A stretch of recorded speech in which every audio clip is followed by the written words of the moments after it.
15वीं सदी का भारत। कल्पना कीजिए एक ऐसे दौर की जहां धर्म और सत्ता की खींची लकीरें इंसान को इंसान से बांट रही थीं। उसी शोर के बीच एक आवाज उठी, बिल्कुल साधारण पर बेखौफ। एक जुलाहे की आवाज जिसने सदियों की बनी जंजीरों पर ही सवाल उठा दिया। ये कहानी है कबीर की। कबीर एक पहेली थे। हिंदू कहते वो वैष्णव हैं, मुसलमान कहते वो पीर हैं। और विडंबना देखिए, लोग उनके संदेश को जीने के बजाय उनके नाम को ही बांटने में लगे रहे। वो सबके होना चाहते थे, पर किसी एक के होकर कभी नहीं रहे। तो सवाल फिर वही उठता है कि आखिर कौन थे कबीर? एक वैष्णव भक्त, एक सूफी पीर, या फिर इन सभी दायरों से कहीं परे एक ऐसी आवाज जिसने हर पहचान को चुनौती दी? इस सवाल का जवाब हमें सीधे उनके दौर में, उनकी दुनिया में ले जाता है। देखिए, कबीर के शब्दों की जो धार है ना, उसको समझने के लिए हमें पहले उस दुनिया को समझना होगा जिसमें वो जी रहे थे। एक ऐसी दुनिया जो झूठी दीवारों में बुरी तरह कैद थी। 15वीं सदी का भारत, एक ऐसा समय जब मजहब के नाम पर तलवारें खींची थीं और पूरा समाज रूढ़िवाद की बेड़ियों में जकड़ा हुआ था।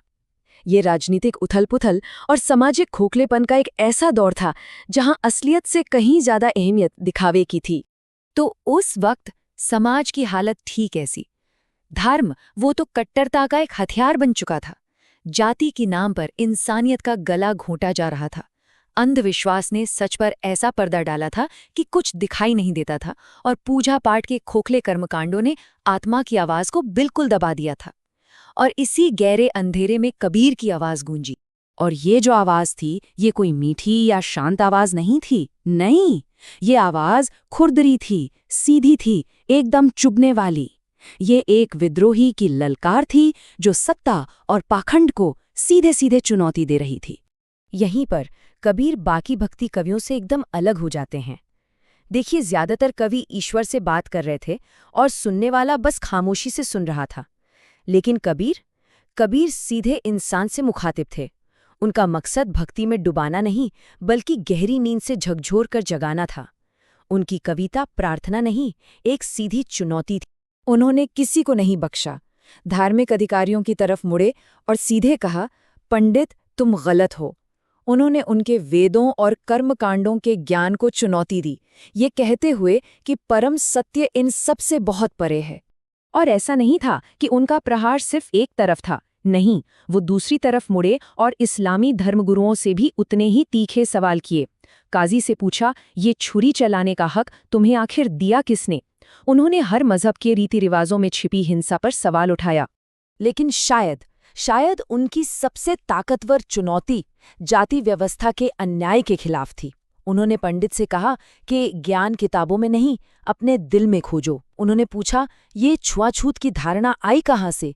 और अगर हर कोई छूने से ही पैदा होता है तो फिर अछूत कौन? और फिर वो आखिरी चोट करते हैं जो समाज के हर बंटवारे की नींव हिला देती है। उनका तर्क बहुत सरल और गहरा था। अगर पूरी कायनात एक ही बूंद से बनी है, तो फिर कौन ब्राह्मण और कौन शूद्र? ये एक ऐसा सवाल था जिसके सामने सदियों का सामाजिक ढांचा भर भरा कर गिर जाता था। तो क्या कबीर सिर्फ विरोध कर रहे थे? नहीं, वो सिर्फ तोड़ने वाले नहीं थे, वो जोड़ने वाले भी थे। वो इन बाहरी दीवारों को इसलिए गिरा रहे थे ताकि लोग अपने भीतर के उस सच को खोज सकें जिसे शब्दों में बयान नहीं किया जा सकता। उनकी एक बहुत प्रसिद्ध कविता है जिसमें वो कहते हैं कि इंसान एक मिट्टी के घड़े की तरह है, अंदर भी वही पानी है जो बाहर है। मतलब आत्मा और परमात्मा एक ही हैं। और जब गुरु का ज्ञान मिलता है तो ये घड़ा, ये अहंकार, ये अलगाव का जो भ्रम है, वो टूट जाता है और सब कुछ एक हो जाता है।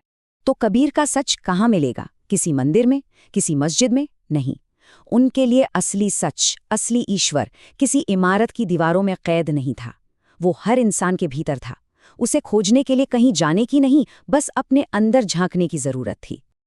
अब इस गहरे सच को, जिसे शब्दों में कहना मुश्किल है, उसे बताने के लिए कबीर ने एक बहुत ही अनोखी शैली अपनाई। इसे कहते हैं उलटबासी, यानी उल्टी भाषा। ये जानबूझकर कही गई ऐसी बातें थी जो विरोधाभासी लगती थी, जिनका मकसद हमारे तर्क को तोड़कर एक गहरे अनुभव की ओर इशारा करना था। जैसे कि पानी में आग जलना या गाय का शेर को खाना। सुनने में ये बातें बिल्कुल बेतुकी लगती हैं, है ना? लेकिन यही तो उनका मकसद था। वो हमारी साधारण सोच को झकझोर देना चाहते थे ताकि हम दुनिया को एक नए, उल्टे नजरिए से देख सकें, जहां दुनिया के बनाए नियम लागू नहीं होते। और यही वजह है कि उनकी आवाज आज भी जिंदा है, आज भी उतनी ही जरूरी है। उनकी बातें किसी एक समय या किसी एक जगह तक सीमित नहीं हैं। वो हर युग के लिए, हर दौर के लिए एक आवाज हैं। सोचिए 600 साल गुजर गए, लेकिन आज भी कबीर की वाणी जुल्म, कट्टरता और हर तरह के पाखंड के खिलाफ एक धारदार हथियार है। सच्चाई की उनकी मांग आज भी उतनी ही क्रांतिकारी है जितनी 15वीं सदी में थी। और आखिर में वो हम सबके लिए एक बहुत गहरा और ताकतवर संदेश छोड़ जाते हैं। वो कहते हैं कि सत्य की खोज के लिए कहीं दूर जाने की जरूरत नहीं है, किसी पवित्र स्थान या किसी खास वक्त का इंतजार नहीं करना है। प्रवेश द्वार ठीक वही है जहां हम इस पल मौजूद हैं।